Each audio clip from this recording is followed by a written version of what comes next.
एक और नया वीक, एक और लुकिज़्म का नया चैप्टर और ये चैप्टर नंबर है तुम्हारा 616। वेल इस चैप्टर में ज़्यादा बड़ा कुछ होता नहीं है। वेल पिछला चैप्टर भी ओकेश था, मीडियोकर टाइप का था, मतलब कुछ ह्यूज रिवील नहीं हुआ था, बस थोड़े बहुत फाइट्स इधर-उधर के दिखाए गए थे। हाँ, स्टोरी धीरे-धीरे प्रोग्रेस कर रही है, जो फ्लैशबैक दिखाए जा रहे हैं, वो सब धीरे-धीरे हम लोग को पता चल रहा है कि भाई हाँ, कैसे-कैसे करके सारे मेंबर्स टीम में इकट्ठा हुए थे और फिर कैसे करके ये लोगों ने सियोल वाले ब्रांच पे हमला बोला था।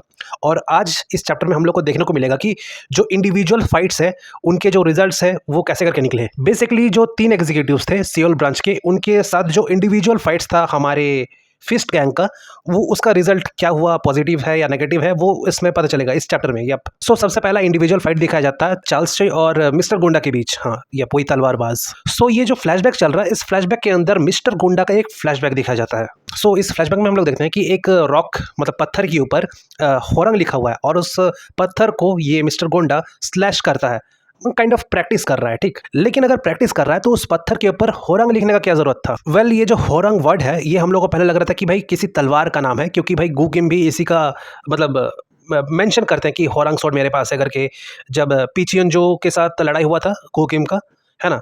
लेकिन फिर हमें पता चलता है सॉरी रिपोर्टर किम से कि भाई होरंग नाम का कोई व्यक्ति है जो कि एक क्या बोलते हो रेवोल्यूशनरी है, मतलब जो आवाज़ उठा रहा है यामाजाकियों के अगेंस्ट। और इतना पता चल रहा है कि यहाँ पे जो जीरो जनरेशन में जिस होरंग का मेंशन रिपोर्टर किम की थी, यहाँ पे ये जो हमारे जो मिस्टर गोंडा साहब जो रॉक के ऊपर होरंग लिखा हुआ है, रॉक को काट रहे हैं, ये उसी का मेंशन लग रहा है हमें, उस व्यक्ति का।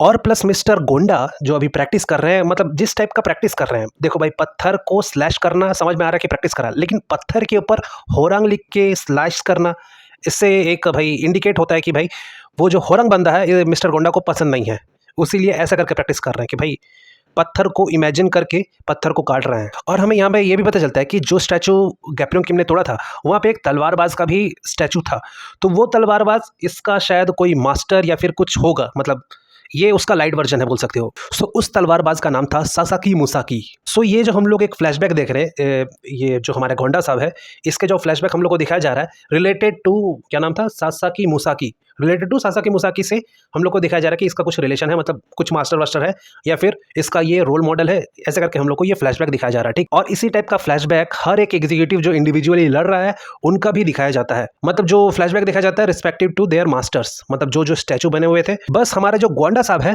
इन्हीं के फ्लैशबैक में सिर्फ एक्स्ट्रा मेंशन होता है किसी एक पर्सन का, जो कि है होरंग। सो जैसे फ्लैशबैक से हम लोग बाहर आते हैं, तब हम लोग देखते हैं कि हमारे गोंडा साहब पूरा अपना कर्तव्य दिखाते हैं चार्ल्स चोई को, मतलब अपना स्पीड जाहिर करते हैं कि भाई मैं कितना स्पीड हूँ, मेरा तलवार का कितना स्पीड है। और फिर ये जब स्पीड दिखा रहा था तभी मैं समझ गया था कि भाई ये गलत बंदे के सामने अपना स्पीड दिखा रहा है। और ये रिजल्ट भी सेम दिखाता है, थोड़ा बहुत ये चार्ल्स चोई को सरप्राइज जरूर करता है, लेकिन फिर चार्ल्स चोई भी अडेप्ट कर लेता है इसके स्पीड से, और फिर चार्ल्स चोई बताता है कि स्पीड का असली मतलब क्या होता है।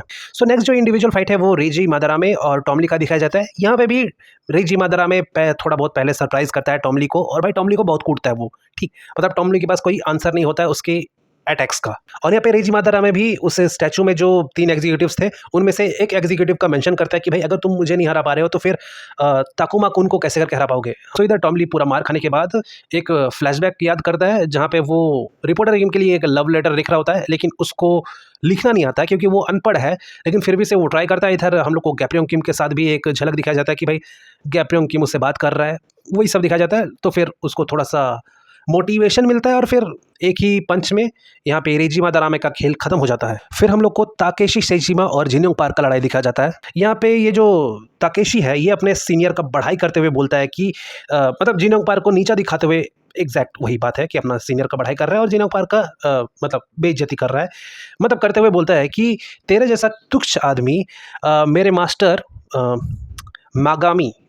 मागामी क्योशिन के कराटे को ब्रेक नहीं कर पाएगा। कहने का मतलब तुम समझ रहे हो कि इसका जो मास्टर है या फिर इसका जो सीनियर है मागामी, उसका जो क्योशिन कराटे है उसको जिन्योंग पार्क ब्रेक नहीं कर पाएगा। और इधर ये भी बोलता है कि भाई मैंने सालों प्रैक्टिस किया उनके जैसा बनने में, उनके क्योशिन कराटे को सीखने के लिए, मतलब बहुत बहुत मेहनत किया, बहुत सालों तक मेहनत किया, तभी थोड़ा बहुत लेवल तक ये पहुंचा है क्योशिन कराटे को, मतलब थोड़ा बहुत मास्टर करने में। हाँ, ये लड़ाई करते करते ये सब प्रवचन दे रहा है, पता नहीं क्यों लेकिन दे रहा है। अब भाई मैं क्या बोलूँ, ये तीनों एग्जीक्यूटिव्स जो लड़ रहे हैं ना, ये तीनों एग्जीक्यूटिव्स अपने अपने एंटीडोट से लड़ रहे हैं। वेल रेजी मादारामे वाला तो उतना तुमको समझ नहीं आएगा, लेकिन हमारे जो गोंडा साहब लड़ रहे थे चार्ल्स चोई से, स्पीड की वजह से लड़ रहे थे। वो अपना स्पीड का गुमान कर रहे थे, लेकिन सामने कौन था? सामने वाले के पास वही उसका स्पीडी हथियार है, मतलब तुम बकचोदी नहीं कर सकते स्पीड को लेके चार्ल्स चोई के सामने, ठीक। फिर यहाँ पे जो हमारा ताकेशी है, ये बोल रहा था कि भाई मैंने सालों मेहनत किया, वो मतलब अपने मास्टर के या फिर जो सीनियर है उनका जो क्योशिन कराटे है उसको मास्टर करने के लिए, मतलब सालों मेहनत किया, और सामने वाला तुम्हारे मूव्स को कॉपी कर सकता है 1 सेकंड में। सालों का मेहनत बर्बाद भाई। भाई आदमी लड़ने से पहले ही सदमे में चला जाएगा। और फिर क्या, ये इतना गुमान कर रहा था अपना मागामी का क्योशिन कराटे का, और इधर जिनयोंग पार्क उसी मागामी क्योशिन कराटे को कॉपी कर लेता है, और भाई ले भाई 1 सेकंड में कॉपी करके इसको भी पेल देता है। अब भाई अकेले गेंजो ही बचा हुआ है, गेंजो को भाई गैप्रों की निपट लेगा उससे। लेकिन लेकिन लेकिन कहानी अभी बाकी है। तो ये जो 3 एग्जीक्यूटिव्स थे, ये लोग हारने के बाद ये लोग फिर से उठ खड़ा होना चाहते थे, मतलब फिर से वो लोग लड़ना चाहते थे। वेल अगर सही से बताया जाए तो रेजी मादारामे वो तो शायद मर चुका है। तो ये लोग जिंदा थे, ये लोग मार खा के अभी तक धीरे धीरे उठ रहे थे फिर से लड़ने के लिए, मतलब गोंडा और फिर ताकेशी ये लोग लड़ने के लिए उठ रहे थे। लेकिन पीछे से गेंजो यामाजाकी आता है और इन लोग को ढेर कर देता है, मतलब लिटरली आके अपने हाथ से इन लोग का सर धड़ से अलग कर देता है, और बोलता है कि भाई तुम लोग यामाजाकी के नाम पे कलंक हो। वेल गेंजो यामाजाकी यहाँ पे इसलिए गुस्सा है क्योंकि ये लोग हार गए और फिर इससे यामाजाकी का नाम बदनाम हो रहा है, इसीलिए गेंजो खुद आके इन लोगों को गेम बजा देता है। ओके, तो इन लोगों को मारने के बाद गेंजो यामाजाकी डायलॉग मारता है, ठीक। अब डायलॉग सुनो इसका कि भाई मैंने इन्हीं हाथों से शिनगेन को लड़ना सिखाया, अब मैं इन्हीं हाथों से अपने इन लोगों का बदला लूंगा। हाँ, अपमान का बदला लूंगा, कहने का मतलब वही था। अपमान क्यों? क्योंकि ये लोग जीत नहीं पाया और उससे ये लोग का अपमान हो गया। ये यहाँ पे चैप्टर खत्म हो जाता है। नेक्स्ट चैप्टर में हम लोग को गेंजो वर्सेस शायद ऑल हो सकता है, या फिर गेंजो वर्सेस गैप्रियम किम हो सकता है, पता नहीं।